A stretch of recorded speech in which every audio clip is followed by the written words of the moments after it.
Good morning. Welcome to Walking Boxing. It is Saturday, November 29th, 2025. And I'm on my lonesome again today. It's been raining all night. So as always, Neil got up this morning, took a look around and straight back inside on the couch and gave me the side eye to say, see you later, mate. I'm not coming. So I thought it might be the case. But it is what it is. He's a funny little bugger. Yeah, on my own today. Interesting night last night. I saw a little bit of the bare knuckle stuff, so I'll get to that in a sec. Or just the main event sort of stuff with Isaac Hardman, the head splitter. But firstly, on this day, 1946, actually, the IEBA was formed. Now, that's the International Boxing Association. It was the amateur arm, amateur ruling body that that pretty much ran the sport up until a couple of years ago. Very powerful organisation, very suspect organisation. Let's just say a lot of dodgy stuff gone on over the years. A lot of officials and everyone that just sort of let's just say were in it for themselves. A lot of dodgy stuff over the years, and probably the biggest one ever was the 1988 Seoul Olympics when Roy Jones Jr. lost the final in a fight that he absolutely dominated. Good to see recently though that he actually had a visit from his opponent from that fight who gave him his gold medal after 37 years. So but the AIBO, thankfully in my opinion, after having fought under it for a long time and seen a lot of stuff that happened, and I'm sort of glad that it has been sort of abolished now. Well, I think they're still around, but it's sort of, they've got the new ruling body in there now that's been headed by Triple G, Gennady Golovkin, and hopefully they will at least bring a little bit of respectability back to amateur boxing, because for a long time it was very scrupulous, I think that's the word. And as I said, a lot of dodgy stuff going on. Just a couple other things. In 1991, James Buddy McGirt, used to love watching Buddy McGirt fight. He beat Simon Brown, who was another really good fighter, and actually beat our man Troy Waters back in the day, as well as some other absolute wars he was in. That was in Las Vegas for the WBC welterweight title. And in 1999, Steve Johnson defended his lightweight title with a decision over Britain's Billy Skewer in London, England. And one that I didn't cover yesterday, and I was kicking myself. Thanks to whoever sent it through. They said you forgot about George Cambosos beating Teofimo Lopez. Because the thing is, it does, all these things just don't pop up on my phone. I've got to sort of scour through different sites, and for some reason, none of them saw George Cambosos' win over Teofimo Lopez as being some significant moment in boxing history. So I had to rely on, I think it was Eminem. So thank you, Eminem. I think you sent it to me. And I had someone else pointed out to me as well. I can't remember. Like, how could you do it on this day and not mention that? So I'm mentioning it now. What a moment in boxing history that was. George Ferocious Cambosos, another just unknown Australian in the world scene I'm talking about, who just came out and just upset the apple cart with a gutsy, just all heart performance. I think I did a video. I'll have to go back over it, and I'll do a video about it on one of these walking boxings, where the best boxing performances by Aussie boxers over the years. I think it was in the top 3 for mine. I mean, you got to mention fights like Jeff Horn and Manny Pacquiao, and Jeff Hardy and Dennis Andrews, Jeff Fennick, Azuma Nelson as unbelievable efforts. There's others, of course, like Danny Green against Marcus Bayer, even though he got disqualified in that fight. What a performance it was. At that time, he absolutely dominated Bayer. And I mean, there's lots of others, of course, but this fight, I remember watching it, and George Cambosos, who did exactly what he needed to do in the first round. He went out there, he didn't back off, he didn't run from Teofimo Lopez, he didn't let Lopez sort of take control. He took center ring and said, right, let's go. Not that he was brawling him or anything like that, but he just stood there like, all right, I'm just not going to be an easy fight for you, because Lopez was coming off the win over Lomachenko as well, so he was sort of known, or sort of deemed as, you know, probably a top 5 or 6 pound for pound fighter in the world. And yeah, George Cambosos wouldn't be denied, dropped him in the first round, and that was just the perfect start to the fight. And I think he said after the fight that was his goal, was just to really grit his teeth, dig his heels in and just throw a big right hand, and you never know what happens, to try and get his respect. And down went Lopez, and it really set the tone for the fight. I mean, it was a close-ish fight in the end, and when George got dropped, I think it was in the 10th, I must admit I thought that might have been the end of the road for him, and even if that had been the end of the road, I still would have stood up and applauded him for what an effort he'd given. But like the true Spartan warrior, he got up, and I thought actually won the last 2 rounds. I think it was a split decision from memory. I haven't got the scores, but just an unbelievable day in boxing history. And I remember my wife and I sitting there jumping up and down the last couple of rounds, and egging him on to victory, just like a lot of you guys and girls out there would have too, I'm sure. But an unbelievable day in boxing history. George Cambosos winning the lightweight title. And it doesn't matter what's happened since then. I know he's had a lot of detractors, George Cambosos, but geez, that's got to go down in Aussie folklore. George Cambosos beating Teofimo Lopez, and he's never let him live it down, has he? They've had numerous back and forths, and no matter what Teofimo Lopez comes up with as far as excuses and all that go, it doesn't matter. Even the most, I suppose, ardent Lopez supporters have to say, Teofimo or Teo, you got you, mate. You're going to have to just cop that one, take the L. And George Cambosos has just revelled in it over the years when he's been criticised for not really doing anything since. He's always got that up his sleeve, and the ultimate comeback of, well, you know, just go back and look at that fight. And what a bloody fight it was too. Both guys busted up. But yeah, just an unbelievable performance. So anyway, I apologise to the George Cambosos fans out there for not, I didn't forget it, I just didn't see it. As I said, I can't scour every site and box rec and everything and pick out every date. And where's the Aussie sites letting me know this? Where's the Oz Boxing Centrals and Oz Boxings and all these ones who's supposed to put these things up you know, on this day, unless it was and I missed it, I don't know, whatever. All right, some boxing news. Just this bare knuckle stuff. Yeah, look, I didn't buy the pay-per-view, by the way. I relied on a lot of the clips off TV or social media and all that sort of stuff. I think it was at $30, for $30, $40, whatever it was. I was actually out for dinner. It's my son's birthday, so I wouldn't have been able to see it anyway, but I did watch a lot of the clips. Look, firstly, it looked like it was a ripper night for fights. There's lots of knockouts. It seemed like every single clip on social media was some highlight reel knockout, including the main event. But I've got to say, for this behemoth that it's supposed to be, I know it's only very early days, but geez, was it just me, or was a very, very empty stadium? Maybe they just overstated maybe the initial popularity of that first fight, because I'm not sure where that was. Maybe it was in a smaller arena and everything else, and maybe they just thought it was going to be a lot bigger than what it was, or maybe maybe there was a lot more earlier in the night, and as the fights went on, they sort of the sort of crowd leveled out a little bit. I don't know, but by the time Isaac Hardman was in there, yeah, very, very sparse crowd. Maybe I got a feeling that this type of event is going to be a lot better in a really small, compact type of venue. And I know they've got to get bums on seats and all that sort of stuff. I get that.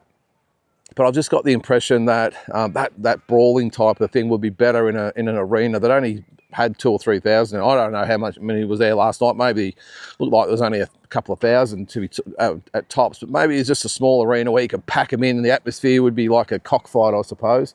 That would be pretty cool.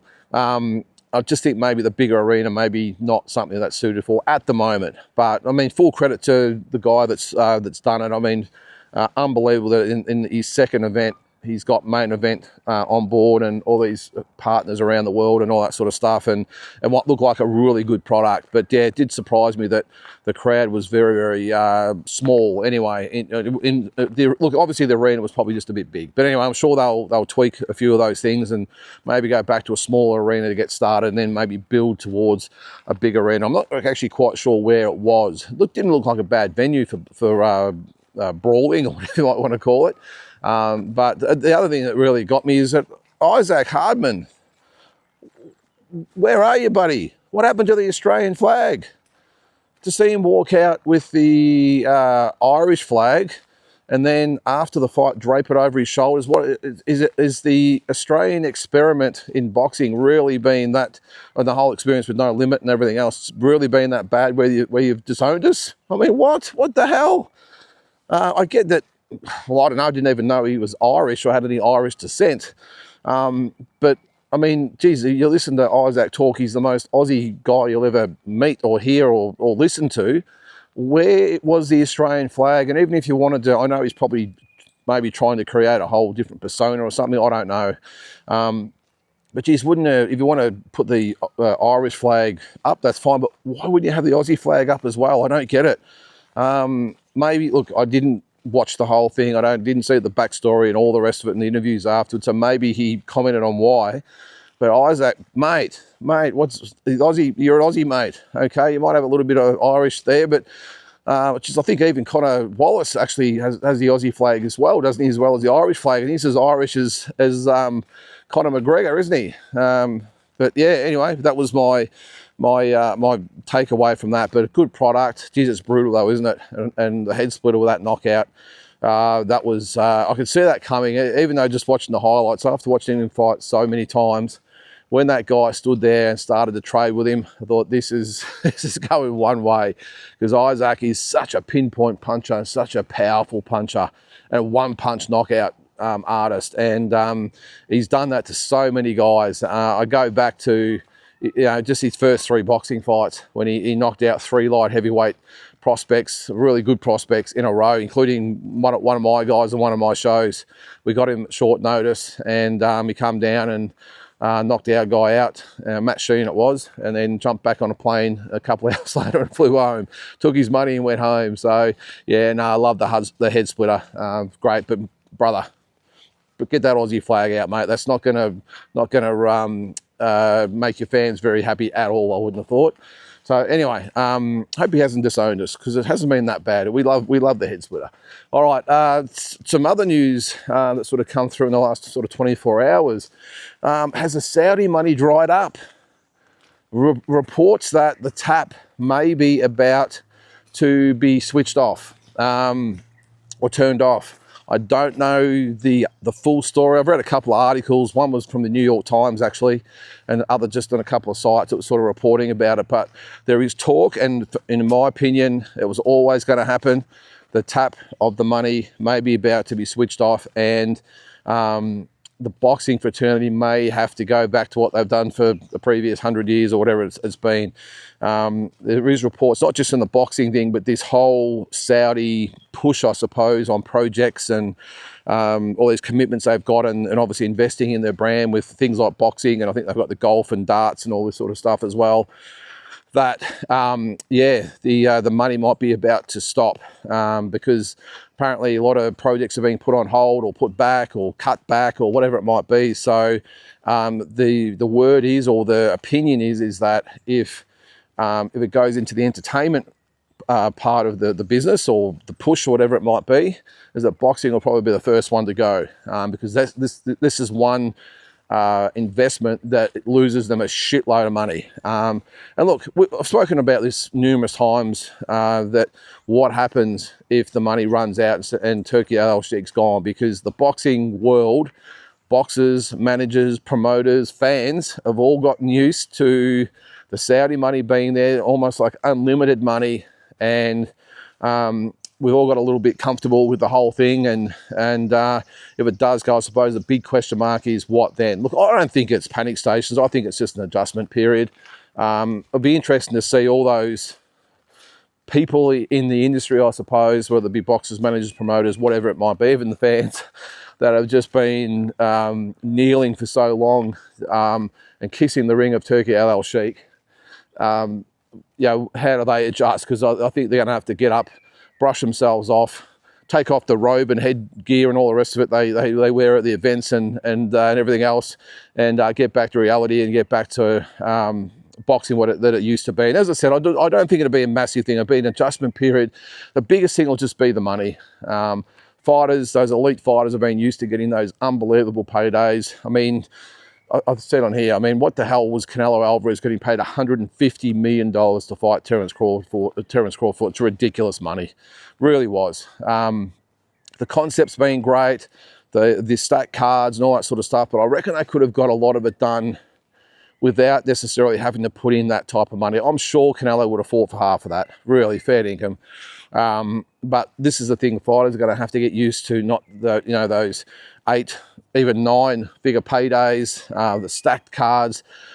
I'm not that stressed about the whole thing, I'll be honest. I'm glad, and I've said it here lots of times, I'm glad that Eddie Hearn and Oscar De La Hoya have just taken a little bit of a step back from the whole thing with the Saudis. Yes, they'll deal with Turkey, but they've also got Matchroom and Golden Boy going on, you know, on a separate sort of level, I suppose. So it's always there and run sort of concurrently with what they've done with Turkey Al Sheikh. So I think it's great, because if it all falls over, those guys will be there just to continue on as normal. And apart from the money for the fighters that they'll have to get used to, yeah, I think those guys would be okay. I really do. And the guys like Frank Warren, even Top Rank would probably make a bit of a resurgence, because all of a sudden they're not being frozen out by these massive paydays that other fighters are getting, and fighters leaving the stable and all that sort of stuff. So I actually think it would be a good thing. I would love to get it right away from the fights in Saudi Arabia. I've never liked them over there. I appreciate the cards they've put on. Most of them have had okay fights. But what it sort of has always lacked is the hype and the build-up and the atmosphere and everything like that of the big fights in America and England and everything like that. So, so yeah, I wouldn't be disappointed at all, if I'm being honest.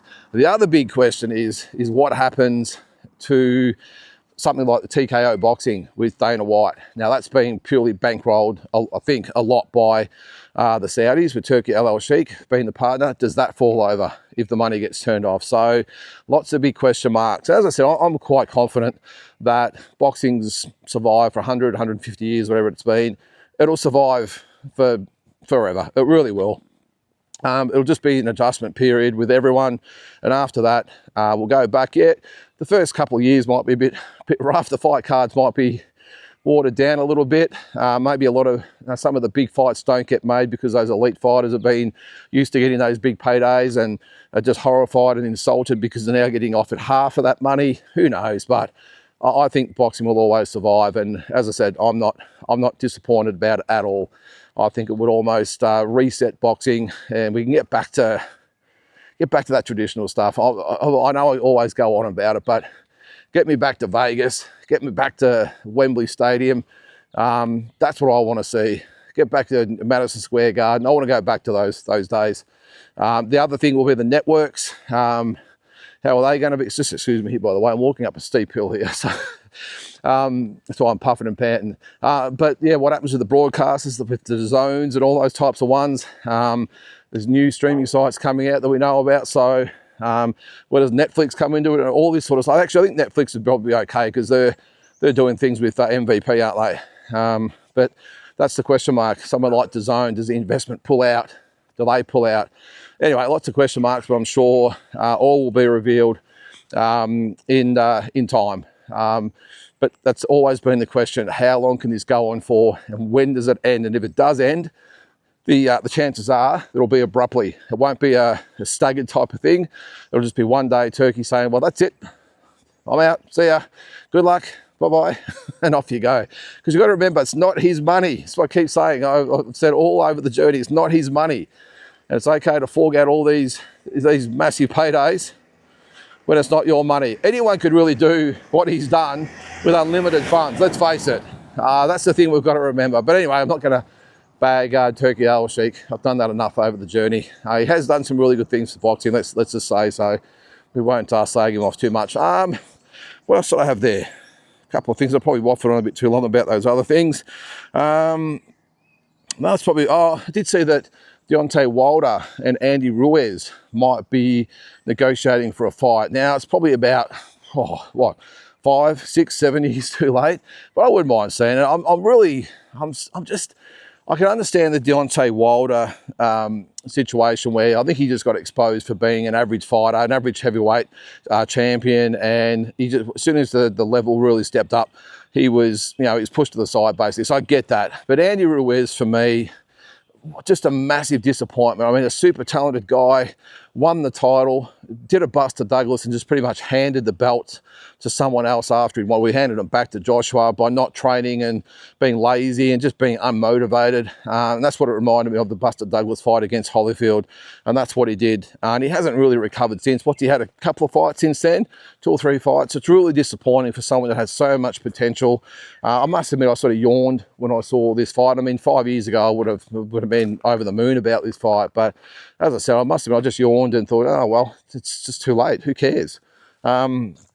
I don't know. Would it be entertaining? Probably. I think Andy Ruiz probably knocks Deontay Wilder out, to be honest. Getting the type of fighter that he is, being sort of low and with the Mexican hooks to the head and the body and coming from low up high, I just don't think Deontay Wilder will probably see a lot of those punches coming. I think I reckon he could knock Wilder out. But that's my opinion of that. Actually, I did see one other thing that raised my eyebrows, talking about opinions, but the famous fight between Floyd Mayweather Jr. and Oscar De La Hoya. Floyd Mayweather Sr.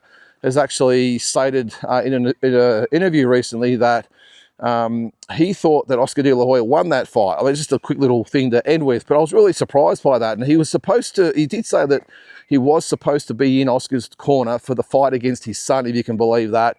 And it's only a money dispute that ended up putting a line through him for that. I always thought that it was just a matter of Senior saying, well, I can't be in the corner against my son. I know we've had our problems, and I know, we're not sort of, in each other's corner, I suppose. So I can't be in De La Hoya's corner against him. But apparently he was all set to be in the corner, and it was only a money dispute that kept him out. That would have been just weird. But he did say that he thought that Oscar De La Hoya, he said it's the one fight that he thought that his son definitely lost. And it was also, I did see that it's the only fight, correct me if I'm wrong, but I'm just going by what I read, it's the only fight where a judge has scored against Floyd Mayweather Jr.